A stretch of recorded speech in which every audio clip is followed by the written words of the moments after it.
بسم الله الرحمن الرحيم. دعاء نصف شعبان المعظم.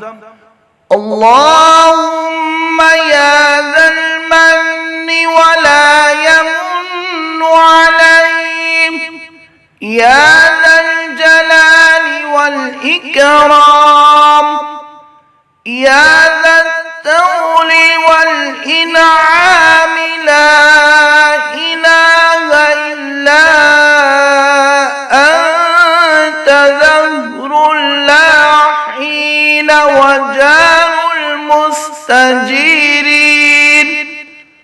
وأمان الخائفين. اللهم إن كنت كتبتني عندك في أم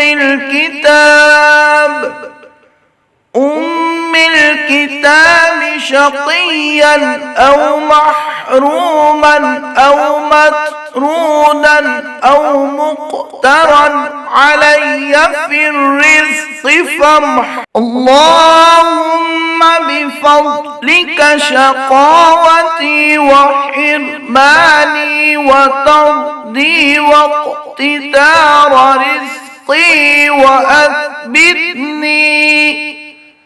عندك في أم الكتاب سعيدا مرزوقا موفقا للخيرات،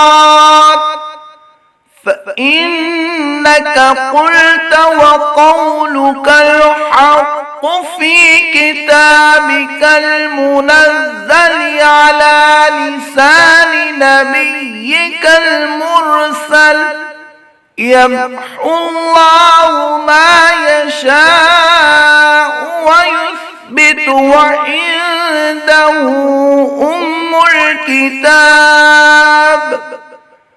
إلهي بالتجلي الأعظم في ليلة النصف من شهر شعبان المكرم التي يفرق فيها كل أمر حكيم ويبرم، أن تكشف عنا من البلاء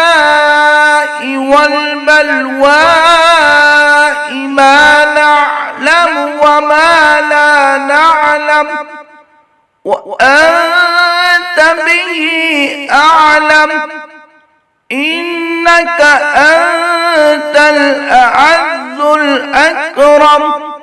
وصلى الله تعالى على سيدنا محمد وعلى آله وأصحابه وسلم، والحمد لله رب العالمين.